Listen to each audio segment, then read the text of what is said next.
इंसान को सबसे पहले बुलंदी पर कौन लेके गया था? जहाँ हवा जाती है ये भी वहीं जाता है। इस पर आप भी दुनिया की सैर कर सकते हैं। कहने को तो ये एक सादा सा गुब्बारा है जिसमें बैठकर फ़िज़ाई सफ़र किया जाता है, लेकिन इसको उड़ाना इतना भी आसान नहीं है। इसके लिए बाकायदा माहिर पायलट की तरह सीखना पड़ता है और उड़ाने के लिए एहतियाती तदाबीर का जानना बेहद ज़रूरी है ताकि सफ़र खैरियत से हो। फ़िज़ाई गुब्बारा मुख्तलिफ़ कामों में इस्तेमाल होता है, मसलन फ़िज़ाई सैर, तहकीक, सामान की आमद-रफ़्त वगैरह। पहला फ़िज़ाई हादसा। फ़िज़ाई सफ़र करने वाले पहले इंसान का इजाद हासिल करने के बाद फ्रांसीसी प्लॉटेड रोज़ियर ने रोज़ेबार इंग्लिस्तान को अबूर करने की नीयत से 1785 में उड़ान भरी, लेकिन 30 मिनट के बाद इनका गुब्बारा तबाह हो गया। यूं पहली फ़िज़ाई हादसा रूनुमा हुआ जिसमें वो अपने मुआवन हवाबाज के साथ जाँ बहक हो गए। ये गुब्बारे टकराते भी हैं। नवंबर 1975 में दो गुब्बारों का आपस में टकराव हो गया जिसके तहत हवाबाज टेरी मैककॉर्मिक और एक मुसाफिर की मौत वाक़या हो गई। यह हादसा ऑस्ट्रेलिया में रूनुमा हुआ। 13 अगस्त 1999 को ऑस्ट्रेलिया में ही दो गुब्बारों का टकराव हुआ जिसमें एक गुब्बारा मुकम्मल तबाह हो गया, जिसमें मौजूद 13 मुसाफिरों को मौत वाक़या हुई। और 7 जनवरी 2012 को न्यूजीलैंड से उड़ने वाले गुब्बारे को बिजली की तारों से टकराने के बाद हादसा पेश आया जिसके नतीजे में 11 मुसाफिर जाँ बहक हो गए। इंसान को सबसे पहले बुलंदी पर कौन लेके गया था? जहाँ हवा जाती है ये भी वहीं जाता है। इस पर आप भी दुनिया की सैर कर सकते हैं। कहने को तो ये एक सादा सा गुब्बारा है जिसमें बैठकर फ़िज़ाई सफ़र किया जाता है, लेकिन इसको उड़ाना इतना भी आसान नहीं है। इसके लिए बाकायदा माहिर पायलट की तरह सीखना पड़ता है और उड़ाने के लिए एहतियाती तदाबीर का जानना बेहद ज़रूरी है ताकि सफ़र खैरियत से हो। फ़िज़ाई गुब्बारा मुख्तलिफ़ कामों में इस्तेमाल होता है, मसलन फ़िज़ाई सैर, तहकीक, सामान की आमद-रफ़्त वगैरह। अगर आपके दिल में इसमें उड़ान भरने का ख्याल जागे तो मौसम के तेवर जानना कभी ना भूलिएगा ताकि सफ़र खुशगवार हो। अगर आप ज़हीन हैं तो फिर इन सवालात के जवाब दीजिएगा। सबसे पहले गुब्बारा किस मुल्क ने उड़ाया था? क्या पहला कामयाब गुब्बारा राइट ब्रदरन ने उड़ाया था? क्या मोनेट गोलिफर ब्रदरन पहले इंसान थे जिन्होंने गुब्बारे में सफ़र किया? गुब्बारे के कितने बुनियादी हिस्से होते हैं? क्या गुब्बारे की मदद से मसनूई सियारों को खला में भेजा जाता है? अगर आप वाकई ज़हीन हैं तो फिर इन सवालात के जवाब दीजिएगा। फ़िज़ा में उड़ते हुए परिंदों को देखकर इंसान के दिल में फ़िज़ा में उड़ने का ख्याल आता है, लेकिन इसके लिए इब्तिदा में जो कोशिशें की गई वो नाकाम रही। लेकिन आज भी एक जगह से दूसरी जगह जाने के लिए फ़िज़ा में उड़ने का ख्याल आए तो ऐसा बिल्कुल मुमकिन है। आप गुब्बारे में बैठें, फ़िज़ा में सफ़र करें, वो भी इतनी तेज़ी से जितनी तेज़ी से हवा सफ़र करती है। बेशुमार लोग इस सफ़र पर लुत्फ़ अंदोज़ होते हैं। इस गुब्बारे में सफ़र करना हवाई सफ़र के लिए जाने वाली कोशिशों की याद ताज़ा करता है। हवा में उड़ने का ख्वाब बहुत पुराना है। कदीम यूनानी रियाज़ीदान अर्शिमीदेस ने 2000 साल कबल उछाल के असूल को पेश किया था। इस असूल के तहत बहुत सी मशीनें ईजाद की गई जिन्हें ताकत से उड़ने की कोशिश की गई मगर कामयाब नहीं हुई। ये गुब्बारे बहुत दूर तक जा सकते हैं। ये गुब्बारा ही था जिसने पहले इंसान को फ़िज़ा में बुलंदी पर ले जाने का किरदार अदा किया। इसे हवाई गुब्बारा भी कहते हैं। ये गुब्बारे हवा के साथ साथ अपने अंदर मौजूद गर्म हवा की मदद से आगे बढ़ते हैं। इन्हें हरारत से चलने वाले हवाई जहाज़ भी कहा जा सकता है। ये ऐसे हवाई जहाज़ हैं जो कीमती ईंधन के बगैर ही इंसान को बहुत बुलंदी पर ले जाते हैं। 220 कबल मसीह चीन की तारीख में ऐसे गुब्बारे इस्तेमाल किए गए जिनमें गर्म हवा के असूल पर काम किया गया। ये गुब्बारे फौजी और दिफाई मकासद के लिए इस्तेमाल में लाए जाते थे। इस गुब्बारे का मकसद जिनमें गर्म हवा के असूल पर काम किया गया। ये गुब्बारे फौजी और दिफाई मकासद के लिए इस्तेमाल में लाए जाते थे। इस गुब्बारे का मकसद अपने दूर बैठे फौजियों को इशारा देना होता था। 13वीं सदी ईस्वी में साइंसदान रॉजर बेकन और जर्मन फिलोसोफर अल्बर्ट मैग्नस दोनों ने उछाल के असूल के तहत उड़ने वाली मशीनों का तस्वर पेश किया, लेकिन कोई भी कोशिश कारगर साबित ना हो सकी।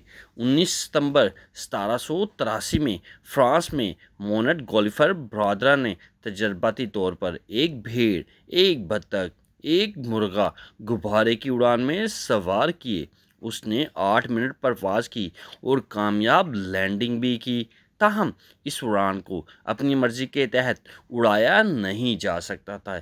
ये खुद ब खुद और अपनी मर्जी के तहत उड़ान भी बढ़ी और लैंडिंग भी हुई। फ्रांस में एक तबीयतदान ने पिलाटरी ने गुब्बारे की मदद से फ़िज़ा का सफ़र किया। गुब्बारे में किसी इंसान का ये पहला सफ़र था। ये गुब्बारा हवाबाज की मर्ज़ी से चलता था। इस गुब्बारे ने तकरीबन 25 मिनट तक सफ़र किया। ये गुब्बारा बहुत बड़े सादे साइंसी असूल पर उड़ता है। गर्म हवा सर्द हवा की निस्बत बहुत हल्की होती है, इसलिए ऊपर को उठती है। जब हम गुब्बारे में गर्म हवा भरते हैं तो वो ऊपर को उठना शुरू हो जाता है। गुब्बारा बहुत बड़े साइज़ का बनाया जाता है ताकि ज़्यादा से ज़्यादा गर्म हवा इसमें मौजूद हो। इसका वज़न कम से कम करे और उड़ने में आसानी हो। 1000 पाउंड के वज़न को ऊपर उठाने के लिए तकरीबन 65,000 क्यूबिक फुट गर्म हवा की ज़रूरत होती है। गुब्बारे के 3 अहम हिस्से होते हैं। गुंबद नुमा गुब्बारा, जिसे इन्वेलप कहा जाता है, ये हुज्जे में बहुत बड़ा होता है। गर्म हवा इसी में जमा की जाती है। ये पैराशूट या कपड़े की 2 या ज़्यादा तहों में मुश्तमिल होता है। मजबूत लचकदार कपड़े को नायलॉन के मजबूत धागे से सिया जाता है। ये गुंबद नुमा गुब्बारा नीचे से खुला होता है जहाँ से ठंडी हवा अंदर दाखिल होती है। गुब्बारे की छत में एक वॉल्व होता है जिससे गर्म हवा खारिज होती है। यही वॉल्व नीचे उतरने में मदद देता है। बर्नर, गुब्बारे के मुंह के बिल्कुल पास बर्नर होता है जिसमें ईंधन जलता है। ये हवा को गर्म करता है। इस बर्नर को ईंधन माया गैस की सूरत में पहुंचाया जाता है जिसका सिलेंडर टोकरी में मौजूद होता है। इस बर्नर को जलाना ऐसा ही है जैसे आप घर का चूल्हा जलाते हैं जिसका शोला कम या ज़्यादा वक़्त ज़रूरत के तहत किया जा सकता है। गुंबद नुमा गुब्बारे से बर्नर मुनासिब फासले पर रखा जा सकता है ताकि आग का शोला इसे नुकसान ना पहुंचा सके। ठंडी हवा बर्नर की मदद से गर्म होकर गुब्बारे में जमा होती रहती है। बास्केट, जिसे टोकरी कहा जाता है, ये इसका तीसरा हिस्सा है। एक हल्के वजन वाली मजबूत लेकिन थोड़ी लचकदार टोकरी गुंबद नुमा गुब्बारे के साथ मजबूती से बांधी जाती है।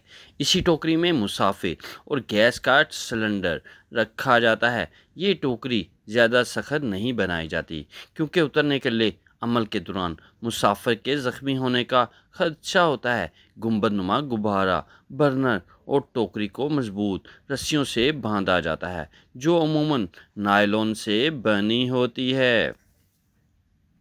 गुब्बारे को कंट्रोल कैसे किया जाता है? इस गुब्बारे को उड़ाना नहायत आसान है। ताम हवाबाज का तजर्बाकार होना ज़रूरी है। इसको उड़ाने के बाद कंट्रोल किया जा सकता है, रफ्तार कम या ज़्यादा की जा सकती है, सिमत भी तब्दील की जा सकती है। इसके लिए गुंबदनुमा गुब्बारे में मौजूद वॉल्व मददगार साबित होते हैं। जो पायलट ऊंची उड़ान चाहता है तो छत पर मौजूद वॉल्व को गर्म हवा के अखराज का कम कर देता है, जिससे गुब्बारा ऊंची उड़ान भर जाता है। इसी तरह अगर अब ज़मीन पर उतरना हो तो छत पर मौजूदा वॉल्व ज़्यादा हवा का अखराज किया जाता है ताकि गुब्बारा ज़मीन की तरफ उतरना शुरू हो जाता है और बिलाखिर नीचे आ जाता है। गुब्बारे की तैयारी के बाद कंट्रोल करने के तरीक़ों से मुकम्मल आगाही हासिल कर चुके हैं। अब हम चाहें तो गुब्बारे की मदद से ऊंची उड़ान भरते हुए दुनिया की सैर भी कर सकते हैं। देर किस बात की है, आइए आइए फिर हम चलते हैं ऊंची उड़ान की तरफ, और वो भी गुब्बारे में। गुब्बारे को इस्तेमाल के लिहाज से मुख्तलिफ साइज़ और शक्ल में तैयार किया जाता है। मुख्तलिफ किस्म के गुब्बारे मुख्तलिफ कामों के लिए इस्तेमाल होते हैं। एयरशिप, इस गुब्बारे को मुसाफिर को ले जाने के लिए इस्तेमाल किया जाता है। इसके लिए बहुत बड़ा गुब्बारा बनाया जाता है जिसमें गैस भरी जाती है। गुब्बारा बहुत ज़्यादा मुसाफिरों को ले जाने की सलाहियत रखता है।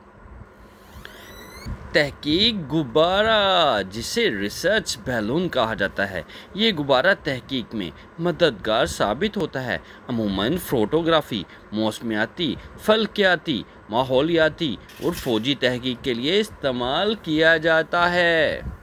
सैटेलाइट गुब्बारा, जिसे सैटेलाइट बैलून कहा जाता है, ये गुब्बारा मसनूई सियारों के आलात को खला में ले जाने के लिए काम आता है। ये गुब्बारा छोटे आलात से लेकर रॉकेट तक खला में ले जाने में मददगार साबित होता है। सबसे पहले 1960 में अमेरिका ने इस मकसद के लिए ये गुब्बारा इस्तेमाल किया था। जंग अव्वल और दोए में गुब्बारों का इस्तेमाल। जंग अव्वल और दोए में बड़े बड़े पैमानों पर गुब्बारों का इस्तेमाल किया गया। ये गुब्बारे शहरों को जंगी जहाज़ों के हमलों से महफूज बनाने के साथ साथ अमली तौर पर हमलों के लिए भी इस्तेमाल किए गए। 1940 के वसत में सिर्फ लंदन के अतराफ़ में 1400 गुब्बारों की उड़ान का रिकॉर्ड बना हुआ है। पहला फ़िज़ाई हादसा। फ़िज़ाई सफ़र करने वाले पहले इंसान का इजाद हासिल करने के बाद फ्रांसीसी प्लॉटेड रोज़ियर ने रोज़ेबार इंग्लिस्तान को अबूर करने की नीयत से 1785 में उड़ान भरी, लेकिन 30 मिनट के बाद इनका गुब्बारा तबाह हो गया। यूं पहली फ़िज़ाई हादसा रूनुमा हुआ जिसमें वो अपने मुआवन हवाबाज के साथ जाँ बहक हो गए। ये गुब्बारे टकराते भी हैं। नवंबर 1975 में 2 गुब्बारों का आपस में टकराव हो गया, जिसके तहत हवाबाज टेरी मैककॉर्मिक और एक मुसाफिर की मौत वाक़या हो गई। यह हादसा ऑस्ट्रेलिया में रूनुमा हुआ। 13 अगस्त 1999 को ऑस्ट्रेलिया में ही 2 गुब्बारों का टकराव हुआ, जिसमें एक गुब्बारा मुकम्मल तबाह हो गया, जिसमें मौजूद 13 मुसाफिरों को मौत वाक़या हुई। और 7 जनवरी 2012 को न्यूजीलैंड से उड़ने वाले गुब्बारे को बिजली की तारों से टकराने के बाद हादसा पेश आया, जिसके नतीजे में 11 मुसाफिर जाँ बहक हो गए। Atlantic challenge. बहरे ओकेनस को मुकम्मल तौर पर अबूर करना गुब्बारों की तारीख में एक बहुत बड़े चैलेंज की हैसियत रखता है। इस चैलेंज को जीतने के लिए बहुत सी कोशिशें की गई जो कामयाब ना हो सकी, लेकिन 1978 में डबल ईगल नामी गुब्बारे को ये मुकाबला जीतने का एजाज़ हासिल है। ये गुब्बारा 3 मुसाफिरों पर मुश्तमिल था, जिसने 137 घंटे सफ़र किया और मुकाबला विन किया। गुब्बारों का आलमी त्यौहार, जिसे अल इंटरनेशनल बैलून फीस्टा कहा जाता है, ये त्यौहार हर साल अमेरिका के शहर न्यू मैक्सिको में मनाया जाता है। ये त्यौहार 9 दिन पर मुश्तमिल होता है। इस त्यौहार में अब तक सबसे ज़्यादा 750 गुब्बारों ने उड़ान भरी है, जो एक रिकॉर्ड है। ये त्यौहार अक्टूबर के आगाज़ में मनाया जाता है। कहने को तो ये एक सादा सा गुब्बारा होता है जिस पर बैठकर फ़िज़ाई सफ़र किया जाता है, लेकिन इसको उड़ाना इतना भी आसान नहीं है। इसके लिए बाकायदा माहिर पायलट की तरह सीखना पड़ता है। उड़ाने के लिए एहतियाती तदबीर का जानना बेहद ज़रूरी है ताकि सफ़र खैरियत से हो। फ़िज़ाई गुब्बारा मुख्तलिफ़ कामों में इस्तेमाल होता है, मसलन फ़िज़ाई सैर, तहकीक, सामान की आमद-रफ्त वगैरह। अगर आपके दिल में भी इस उड़ान बढ़ने का ख्याल जागे तो मौसम का तेवर जानना ना भूलिए ताकि सफ़र खुशगवार हो सके और आप मज़े से इस सफ़र का एंजॉय कर सकें। जी हाँ, ये है गुब्बारा जो इंसान को सबसे पहले बुलंदी पर लेकर गया था। आप भी इस पर सैर कर सकते हैं। अगर आप मज़ीद वीडियो देखना चाहते हैं, आपसे रिक्वेस्ट है वीडियो को लाइक करें, चैनल को सब्सक्राइब करें और बेल आइकन को प्रेस करना ना भूलिएगा ताकि हर नई आने वाली वीडियो का नोटिफिकेशन आपको मिल सके और आप मज़े से वीडियो देख सकें। अल्लाह ताला हमारा हामी और नासिर हो। जी हाँ।